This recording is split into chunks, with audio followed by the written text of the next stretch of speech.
The Trojan horse trap, when humanity showed its true strength. What? You're telling me humans don't even have proper shielding on their vessels? Admiral Krathel exclaimed, his compound eyes widening as the display showed Earth's pathetic excuse for a space navy. Those tin cans wouldn't survive 10 seconds against a Dravari scout ship.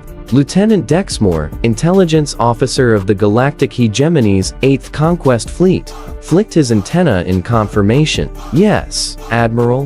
Their most advanced warship, the UN's Indomitable, has hull plating that wouldn't stop a civilian laser mining. And their weapon systems, primitive chemical propellants and nuclear warheads. No phase cannons, no quantum torpedoes, not even basic graviton beams.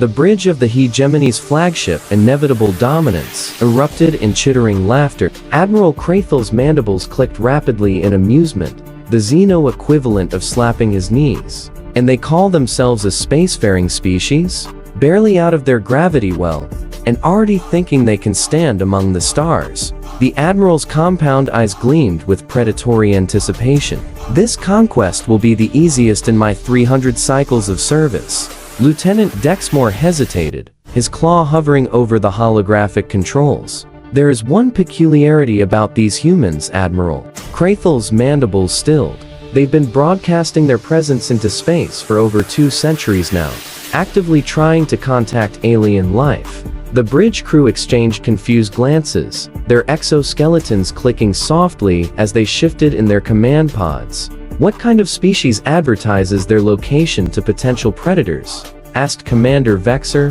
tactical and second in command. Admiral Krathel waved a dismissive claw. A foolish one. Or perhaps they're so primitive, they don't understand the concept of conquest. Either way, their world is resource-rich and strategically positioned. The Hegemony has coveted it and claimed it. We shall have it. He rose from his command pod, towering 9 feet tall, his chitinous exoskeleton gleaming under the bridge lights. Prepare the invasion fleet. We'll establish orbit around their homeworld and demand unconditional surrender. If they resist, which these primitives inevitably do, we'll deploy the standard protocol. Tactical strikes on their largest population centers until they submit. Yes, Admiral. The bridge crew responded in unison. As the massive Hegemony armada accelerated toward the Sol system, Admiral Krathel allowed himself a moment of satisfaction. Another conquest for his record. Another primitive species to serve the greater glory of the Hegemony. This humanity would soon learn their place in the grand scheme of the universe. At the bottom of the galactic food chain, little did he know, humans had a peculiar talent for defying expectations. Captain James Reeves of the United Nations Space Command stared at the long-range sensor data with an expression that could only be described as profoundly unimpressed. So let me get this straight, he said, running a hand through his salt and pepper hair. An alien armada of 117 warships is heading straight for Earth, and they're not even trying to hide it. Lieutenant Commander Alex Reed nodded, his fingers jumping across the holographic display. Yes, sir. They're broadcasting on all frequencies too. Our linguistics team is working on the translation, but the general message seems to be, surrender or die. Pretty standard stuff, actually. Standard? Reeves raised an eyebrow. Well, if you've read any science fiction from the last 300 years, yeah, Reed mumbled. Apparently, reality has a limited imagination. Reeves snorted. And what's their ETA? At current velocity, they'll reach Earth orbit in 72 hours. The captain nodded thoughtfully, then activated his comm unit. Reeves to Admiral Wilson. A gruff voice answered almost immediately. Wilson here. I'm assuming this is about our uninvited guests? Yes, sir. Request permission to execute protocol, Trojan horse. There was a brief pause on the line. Are you sure that's necessary, Captain? These folks might just be dropping by to say hello. Reed coughed to hide a laugh. They're broadcasting surrender demands in advance, Admiral, Reeves replied dryly. I don't think they're coming for a diplomatic brunch. Fair point. Permission granted. I'll inform the Security Council. Wilson out. Reeves turned to his exo with a grin that would make a shark reconsider its life choices. Well, Commander Reed, Looks like we're about to give our new friends a proper human welcome. Reed's answering smile was equally predatory. Should I feel sorry for them, sir? Ask me again in 72 hours. The hegemony invasion fleet dropped out of TTL on the edge of the Sol system, their massive ships casting long shadows across the void. Admiral Krathel stood before the main viewport, admiring the blue-white gem of Earth in the distance. Status report, he commanded. Lieutenant Dexmore consulted his console. Scans confirm minimal defensive capabilities, Admiral.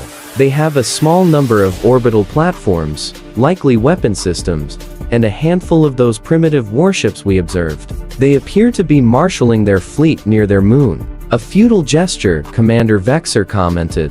They must recognize the futility of resistance. And yet they resist anyway, Krathel mused. Fascinating, in a primitive sort of way, like watching prey species fight back against their natural predators. He gestured to his communications officer. Broadcast our demands again. Full surrender, immediate disarmament, and preparation for integration into the hegemony. Give them 6 hours to comply before we begin targeting their population centers. Yes, Admiral. As the message hurtled toward Earth, Krathel settled back into his command pod. 6 hours was generous by hegemony standards. Most species were given merely 1, but he was curious about these humans. Their pitiful technology suggested a backward civilization, yet something about their behavior interested him. What kind of species would face certain defeat, yet prepare to fight anyway? Perhaps they would make interesting slaves, after all. In the White House Situation Room, the United Nations Security Council had convened an emergency session via holographic conference. The room buzzed with tension as military officers, diplomats, and intelligence analysts analyzed the latest data on the alien armada. President Elizabeth Morrison sat at the head of the table, her expression stern but composed. So, Admiral Wilson, you're telling me that Captain Reeves wants to implement Protocol Trojan Horse? Admiral Wilson, a tall, imposing figure with dark skin and silver hair, nodded. Yes, Madam President, and I've given my approval. Care to explain to our international colleagues what exactly that entails? She asked, gesturing to the holographic representatives of various world powers. Wilson tapped a command into the table's surface, bringing up a detailed tactical display. Ladies and gentlemen, for the past 70 years, humanity has maintained 2 separate space programs. The public one, which consists of our visible fleet, the lunar and Mars colonies, and our mining operations in the asteroid belt, was designed to appear deliberately underwhelming. The Russian president leaned forward, his holographic form flickering slightly. You mean, we've been sandbagging? Wilson's lips twitched.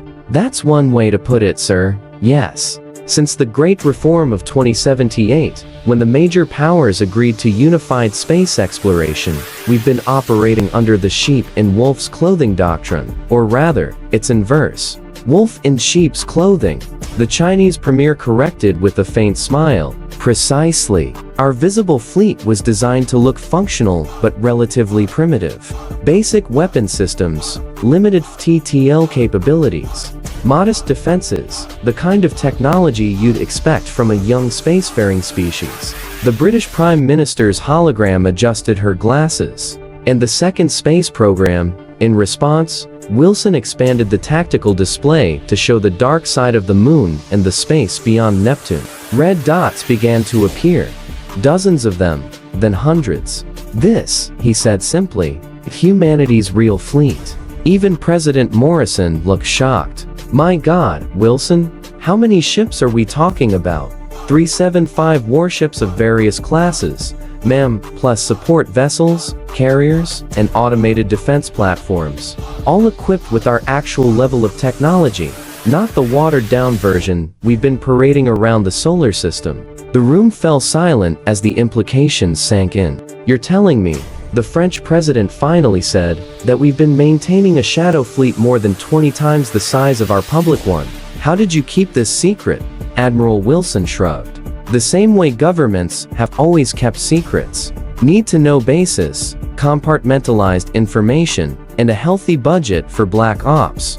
The shipyards are mainly located in the Kuiper Belt, with additional facilities in the asteroid belt disguised as mining operations. And the crews? Asked the Japanese Prime Minister, officially assigned to deep space research missions, extended tours on Mars, or classified projects. In reality, they've been training and serving on our actual fleet. President Morrison rubbed her temples. So, what exactly is protocol?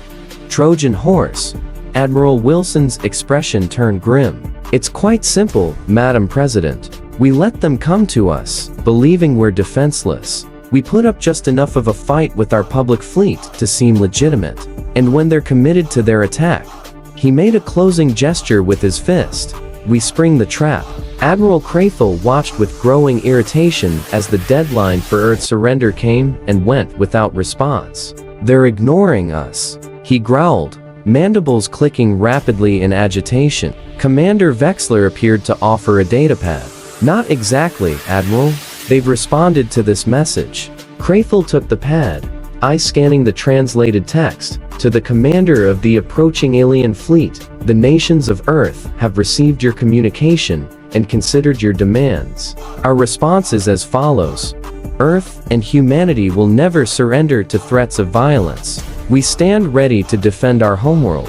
However, we are also prepared to establish peaceful diplomatic relations if you reconsider your hostile approach. The choice is yours. For a moment, the bridge was silent. Then Krathel began to laugh, a harsh, chittering sound that made his subordinate step back instinctively. The audacity, the sheer, primitive audacity. He tossed the pad back to Vexler. They thought they could negotiate with the hegemony with ships that couldn't survive a meteor shower. He turned to his tactical officer. Target their largest population center, I believe it's called Tokyo, and prepare to fire a demonstration shot. Let's see how quickly their tone changes when a few million of their species are vaporized.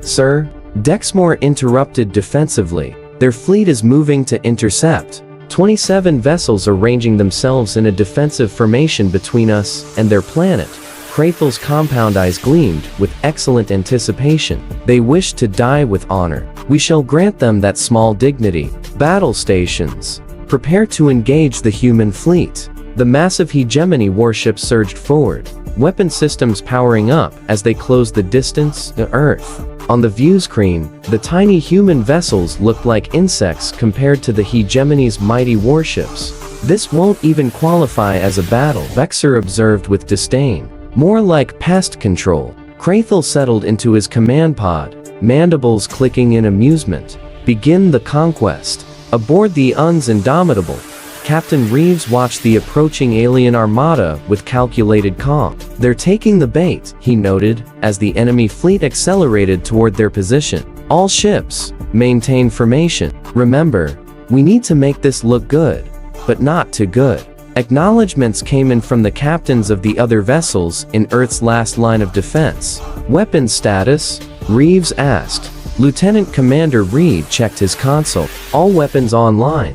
Operating at public capability levels, which is to say, embarrassingly underpowered. Perfect, Reeves grinned. Shield status? Shields at pathetically inadequate levels, sir.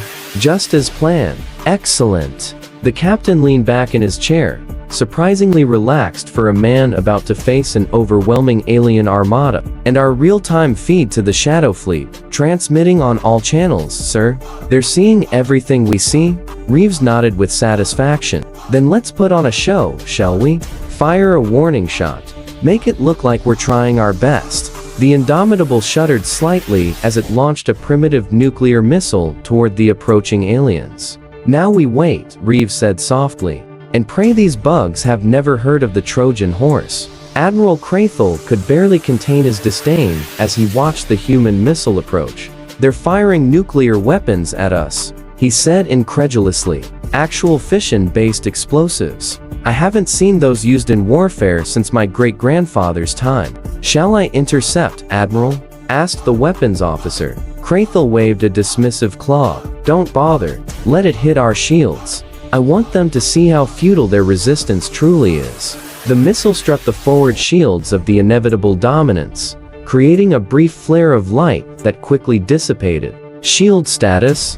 Krathel asked, already knowing the answer. Shields at 99-98, Admiral. The impact was barely registered. The Admiral rose from his command pod, mandibles spread wide in what passed for a smile among his species.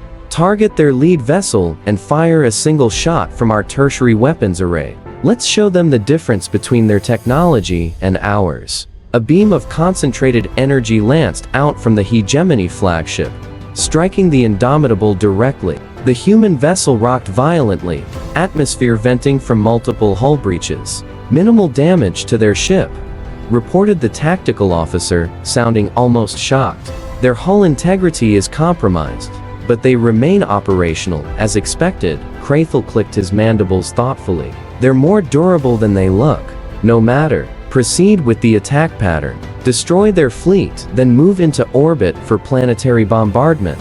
The Hegemony fleet spread out into an attack formation, weapons charging as they closed the distance to Earth's defensive line. Hull breach on decks 4 through 7, shouted the damage control officer as the Indomitable rocked from the alien weapon impact. Emergency force fields holding, but just barely. Captain Reeves gripped the arms of his command chair, playing his part convincingly. Return fire. All ships, engage at will. Earth's small fleet began firing a barrage of missiles and energy weapons, most of which dissipated harmlessly against the Hegemony shields.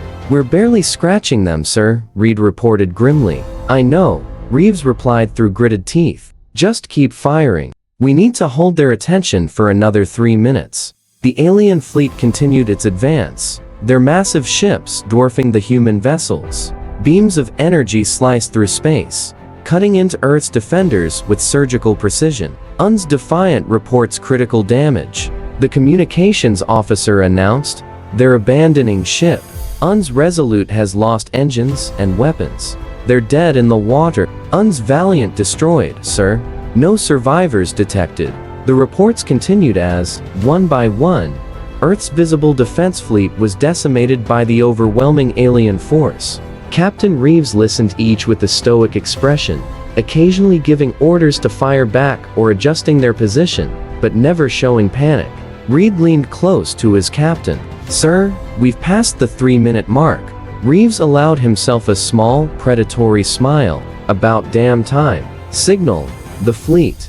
Reed tapped a sequence into his console. Not the standard communications array, but a hidden quantum transmitter. The message was simple.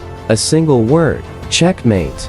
Admiral Krathel was beginning to feel almost bored as his fleet methodically dismantled the human defenses. Their ships were falling one after another, offering pathetic resistance against the Hegemony's superior technology. This is almost disappointing, he commented to Commander Vexler. I expected at least some challenge. Perhaps their bravado was just that, Admiral.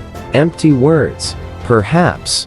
Still, Dexmore's urgent voice cut through the conversation. Sensors are detecting spatial distortions at multiple points around our fleet. Krathel's mandibles clicked in confusion. Spatial distortions? What kind? Unknown, sir. But they're massive and growing. Energy signatures unlike anything in our database. Before the Admiral could respond, the space around the Hegemony fleet shimmered like water disturbed by a thrown stone. The very fabric of reality seemed to bulge and flex. And then, with a flash of blinding light, ships began to appear. Not one or two, but hundreds, then more. Emerging from what appeared to be folded space itself, a vast armada of vessels materialized, surrounding the Hegemony fleet in a three-dimensional sphere of overwhelming firepower. These were not the primitive tin cans they had been fighting. These ships were sleek, advanced, and unmistakably built for war. They gleamed with a dark metallic luster that seemed to absorb light rather than reflect it.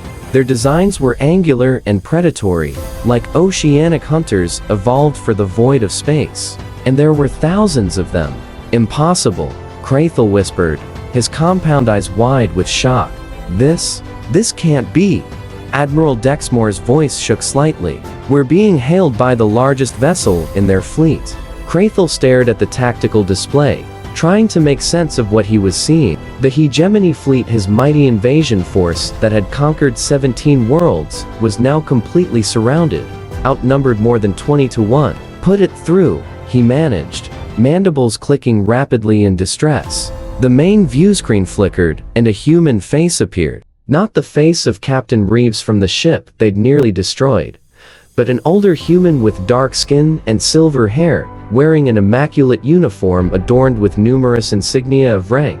"This is Admiral Thomas Wilson of the Earth Defense Force Shadow Fleet," the human announced, his voice calm, but carrying an unmistakable edge of steel. "I believe you were expecting us to surrender, Admiral Krathel?" Admiral Wilson's face remained impassive as he peered at the alien commander on his viewscreen. The insectoid creature seemed to be in a state of shock, its mandibles clicking rapidly in what Wilson's xenobiology experts had identified as an expression of extreme stress. This is impossible," the alien finally managed. "Our intelligence indicates your species possessed only primitive space technology." Wilson allowed himself a small smile. "Yes, that was rather the point, Admiral Krathel." The alien responded automatically, still clearly struggling to process the situation. "Admiral Krathel, I must commend your intelligence services. They found exactly what we wanted them to find." Wilson leaned forward slightly. "You see, humanity has been aware of the wider galactic community for quite some time. We've observed how the hegemony treats primitive species, so we made a strategic decision to appear weaker than we are." On the tactical display beside him, Wilson could see the Shadow Fleet completing its encirclement of the hegemony forces. 2,375 warships, ranging from rapid attack frigates to massive dreadnoughts, all equipped with humanity's actual level of technology, not the watered-down version they showed to the galaxy. A deception. Krathel clicked mandibles, now moving in what seemed like growing anger. "A trap." "Exactly," Wilson confirmed, "though I prefer to think of it as a necessary precaution. Humanity has a long history of being underestimated, Admiral. It rarely ends well for those who make that mistake." He gestured to someone off-screen, and the tactical feed was shared with the hegemony vessel. Wilson watched with satisfaction as Krathel's compound eyes widened at the complete tactical situation. His fleet utterly overwhelmed, with targeting locks from multiple human vessels on each of his ships. "Now then," Wilson continued, his tone shifting from conversational to commanding, "let's discuss your surrender, Admiral." Admiral Krathel had never experienced anything like this in his 300 cycles of military service. Surrounded, outgunned, and completely outmaneuvered by a species his intelligence had classified as primitive. "This is some kind of trick," he hissed to his tactical officer. "Scan those ships. They must be holograms." "I've completed multiple scan patterns, Admiral," Vexer replied, his voice uncharacteristically subdued. "They're real, and they're weapons. The energy signatures are unlike anything in our database, orders of magnitude more advanced than our own." On the viewscreen, the human admiral waited patiently, as if he had all the time in the world. And Krathel realized with mounting horror, he did. "What are our options?" he asked quietly. Commander Vexler's antenna drooped slightly. "We are surrounded on all vectors, Admiral. Even if we could break through their line at one point, the rest of their fleet would cut us to pieces before we could escape. And their weapons. Preliminary analysis suggests a single one of their larger vessels could potentially destroy 3 of ours in direct combat. I don't mean to rush you, Admiral Krathel," the human's voice came through the speakers again, "but I do require your answer. Will you surrender your fleet, or shall we demonstrate our actual military capabilities more directly?" Krathel's mandibles clicked rapidly as he considered his options. The hegemony had never surrendered to an inferior species. It would be unprecedented, humiliating, but they had never faced a situation like this before, never walked into such a perfectly executed trap.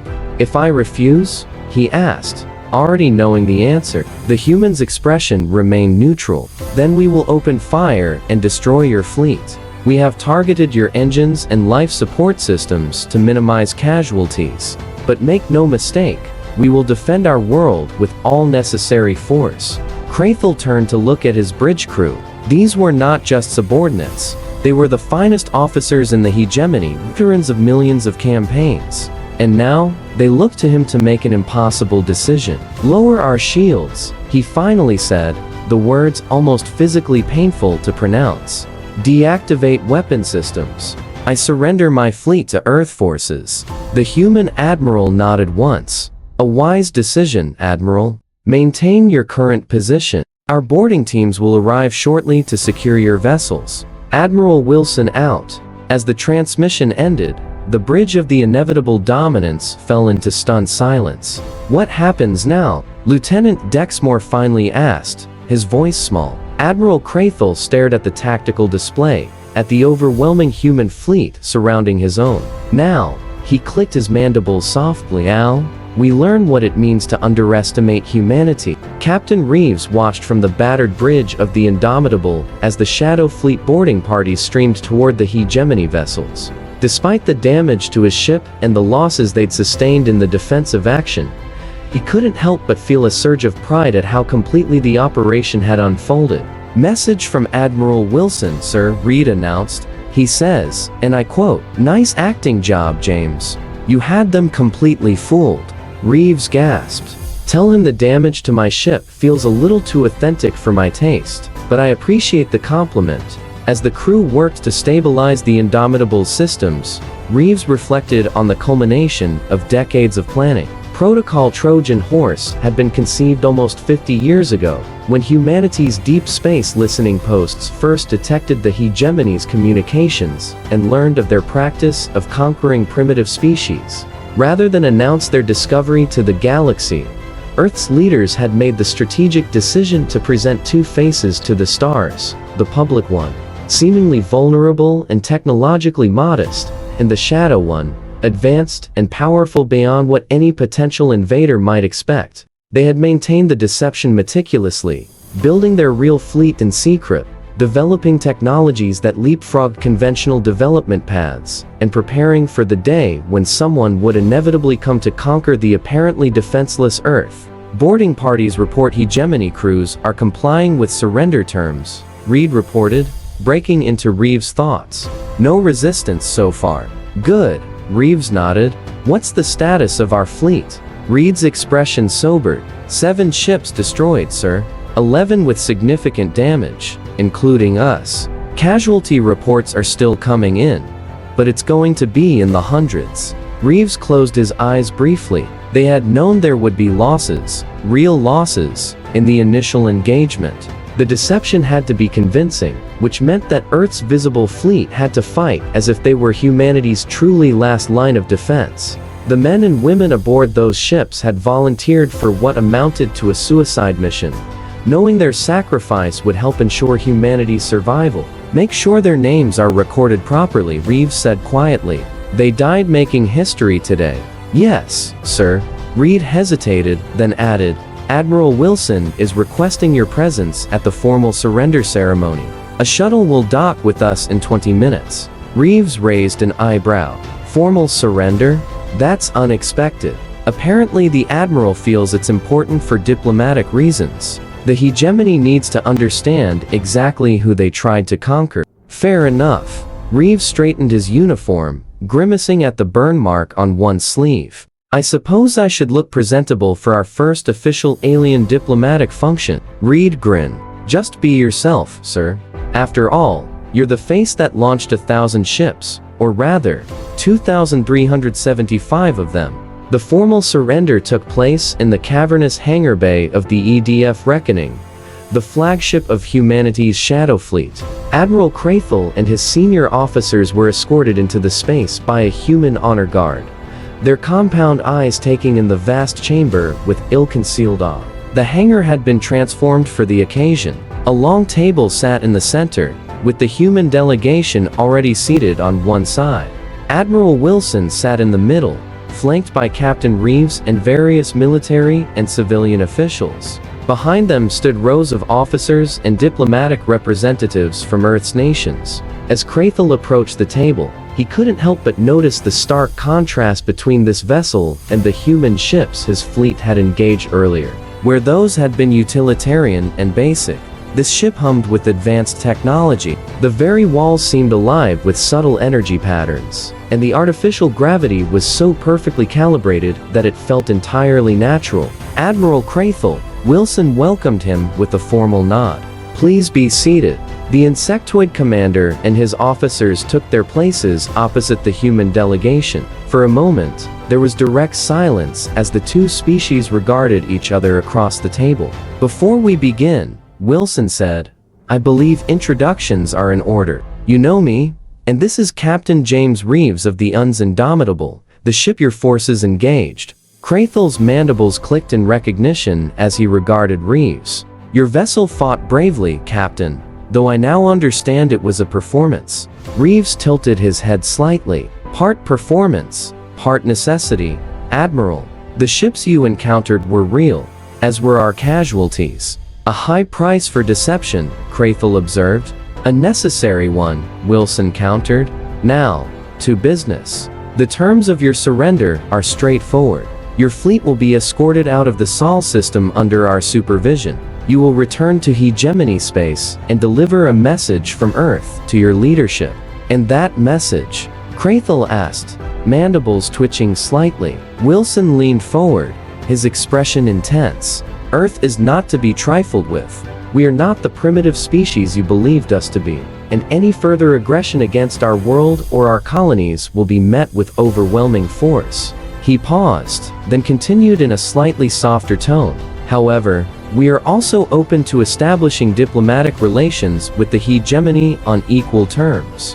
We have no desire for conquest or expansion at your expense. We simply wish to be left in peace to develop our civilization our own way." Crathel seemed to consider this for a moment, his alien features difficult for the humans to read. "And my fleet, my crews, will be allowed to return home intact," confirmed Wilson.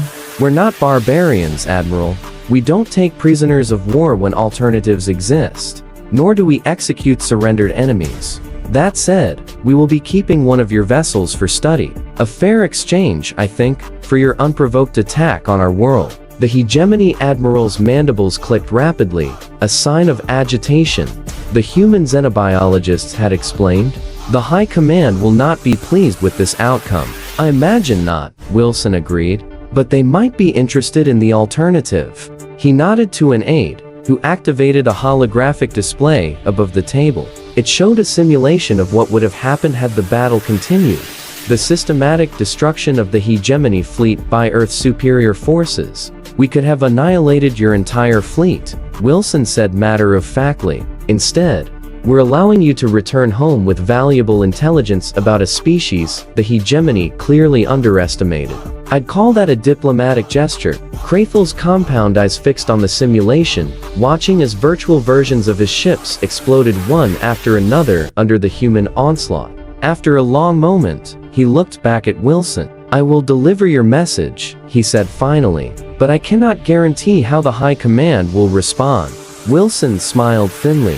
"We're counting on your eloquence, Admiral. Make them understand what happened here today, and what will happen if they try again." 3 months later, Captain Reeves stood in the observation lounge of the newly repaired UN's Indomitable, watching as the first official diplomatic delegation from the galactic hegemony approached Earth. Unlike the invasion fleet, this was a single vessel, sleek, obviously designed for speed rather than war, and broadcasting peaceful intentions on all frequencies. "Nervous?" asked Reed, coming to stand beside his captain. Reeves shook his head.